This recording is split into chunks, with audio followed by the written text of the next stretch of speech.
Hello. Hey, Hello, who are you? I'm Robert Alfons from Trust. Hello, nice to meet you, Robert. Nice to meet you. So, how's your day been? Uh, it's been pretty alright. I'm excited for tonight. There's like an adrenaline that's going on for sure. Have you been to this venue before? No, never. Yeah. It's like a dump, but it's like in the best way possible.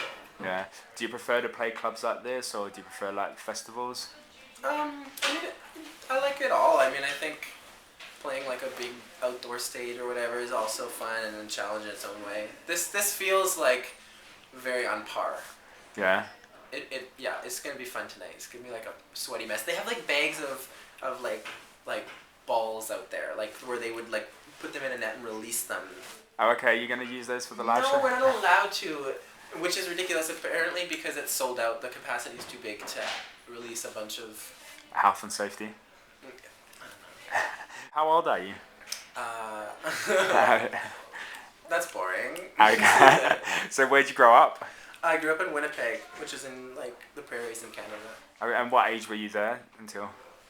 I moved out about 5 years ago. Yeah. What sort of upbringing did you have? It's like a small city, kind of like a quiet city. Yeah. And what were you listening to in your mid-teens? In my mid-teens, Or your early? I think by like my mid-teens is when I started to like listen to more like electronic music, like the early Aphex Twin stuff and Brian Eno's like more of his ambient stuff is like was more exciting to me. That's when I discovered Kate Bush. And by that stage, had you started playing instruments? Yeah, I was always kind of playing the piano and messing around with keyboards and writing songs and singing and stuff. Oh yeah, since I was like a little boy, for sure. Yeah, of course. And I read somewhere that you appreciated the first Ace of Base album. Yeah, it's awesome. Yeah, I agree. Yeah. Yeah. No, everybody's always like, ooh.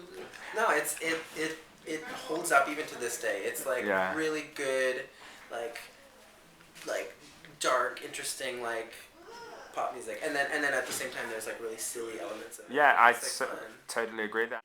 Is there any pop music of the last couple of years that you've been loving? Well, I mean, little moments of it. What's probably like the biggest? I recently heard that guy Vitas. Oh yeah. Are you familiar with his No, music? not of his music, but of the name. He's like a Russian sort of operatic singer, but also has like lots of pop stuff, and the pop stuff is so good. Yeah. And he dresses in like sort of like a spacesuit sort of like get up, and it's really kind of campy and really good music. Oh, cool. Yeah. And what do you make of the success of people like Rihanna and Calvin Harris dominating the pop charts? Oh yeah, for sure. Are you a fan? Oh yeah, for sure. I mean, there's just like I mean, I don't know much of Calvin Harris, but of course I know lots of Rihanna, and yeah, it's like never ending, the sort of like the hits that come out. If Calvin Harris asked you to do a collaboration, which would most likely be a guaranteed number one, as anything he seems to touch these days goes to number one, would you accept that? Oh yeah, I think it would be really fun. I'd be so interested to see how somebody like that would work, and like how they would write a song, like what kind of like yeah, it would be fun. It would be a fun challenge for sure. So as trust is chart dominance on your mind? No, I mean, I don't know. I have no real perception of like what. I mean, I guess I do. Like, I know that Rihanna songs are like huge, but I mean that's on par with like with something that may never get success. Of Yeah. course, so. How cool. Does it bother you that some of your fans don't pay for your music? I mean, it's inevitable. It's inevitable. No, I mean, I think it would be ridiculous to try to like keep tabs on it. No, it's just part of how things work nowadays. Yeah. For sure. Are you making enough to make this a full-time career at the moment? Yeah, I mean, it's definitely busy enough to make it Yeah. a full-time career. For sure. If you weren't doing music, what would be your full-time career? Oh, no, I mean, I'd be like an astronaut or something. Oh, I okay. think. Oh, yeah. Do you read your own press? No, I mean, I think I've had periods, especially early on, when I would read stuff, and now I just can't at all.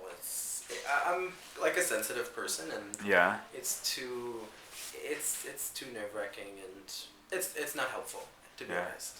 Yeah. Whether yeah. it's good or bad, it's just not helpful. Yeah. Have you started thinking about the second album, and just are you taking on board what people are saying about your current album? I mean, you know, of course I've heard some things, and there's been good and bad things, of course, said. Yeah, I think I think I'm really excited after this tour, have an American tour. I'm really excited to have more time to just kind of focus on making more of the second album. And how far into that second album are you at the moment? I mean, I've got a good chunk of stuff done, and I've been playing stuff on this tour, new stuff. Oh, yeah. So it's coming along, but I mean, definitely like music, there needs to be a certain level of solitude in order for me to like really get into it. If there's too much noise around, it's too hard. So where's home once the tour finishes? Where do you end up? In Canada. Yeah. Somewhere in Canada. Oh, cool. Cool. Well, it was lovely chatting to you. Thanks for taking the time out.